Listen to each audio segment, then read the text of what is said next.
Sir గారికి ప్రత్యేకమైన అభినందనలు. అలాగే ఇక్కడికి వచ్చినటువంటి మా విద్యార్థుల తల్లిదండ్రులకు మరియు మా శ్రేయోభిలాషులకు, మమ్మల్ని ఇంతలా ఆదరిస్తున్నటువంటి పత్రికా విలేకరులకు ప్రతి ఒక్కరికి ప్రత్యేకమైన మా సాధనా విద్యానికేతన్ స్కూల్ తరపున ప్రత్యేకమైన ఈ సంవత్సరం మేము హ్యాండిల్ చేయడం జరిగింది.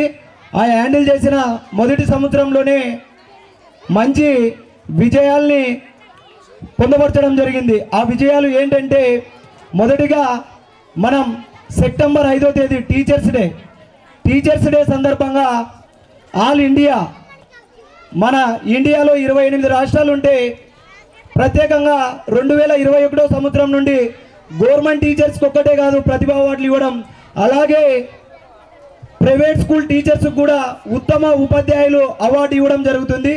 అందులో మన పాఠశాలకి చెందిన హిందీ పండితురాలైనటువంటి అంజు మేడం గారికి గుంటూరులో pan India iconic teachers award రావడం చాలా ఆనందించదగ్గ విషయం. కర్నూలు జిల్లాలోనే ఒకే ఒకరికి రావడం జరిగింది, అది మన పాఠశాలకే రావడం జరిగింది. అలాగే రెండో విషయం ఏంటంటే, ప్రతి ప్రైవేట్ పాఠశాలలోన స్పోర్ట్స్ ఎందుకని స్పోర్ట్స్ని వాళ్ళు యాక్టివ్గా మైండ్ అనేది యాక్టివ్గా పనిచేస్తుంది. దాన్ని ఉద్దేశించే మా స్కూల్లో ఎవ్రీడే ప్రతి క్లాస్కి వచ్చేసి ఒక పీఈటీ పీరియడ్ ఉంటుంది.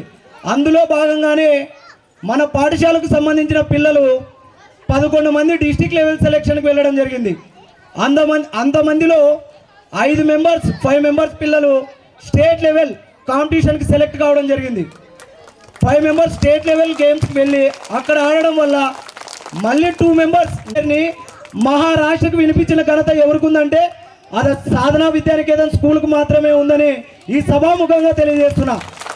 అలాగే ఇంకో విషయం ఏంటంటే, ఇదే కాకుండా ఎడ్యుకేషన్లో మన పాఠశాలకు సంబంధించిన 4వ తరగతి చదువుతున్న పిల్లలు 11 మంది డాక్టర్ అంబేద్కర్ గురుకుల ఎంట్రన్స్ ఎగ్జామ్ రాయడం జరిగింది. 11 మంది క్వాలిఫై కావడం జరిగింది.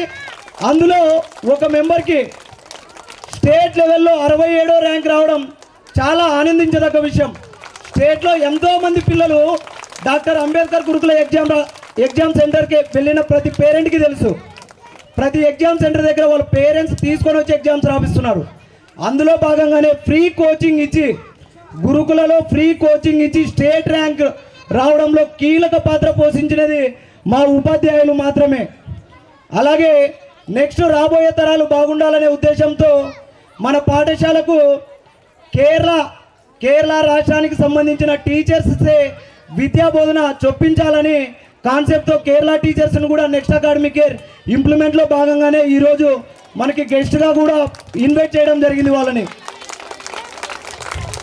అలాగే ఇంకా రాబోయే రోజుల్లో మన పాఠశాలని ఇంకా ముందుకు తీసుకుపోవడానికి చాలా కృషి చేస్తాం.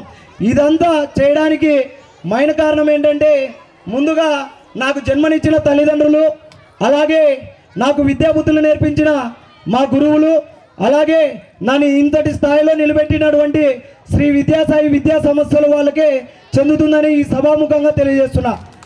Thank you so much.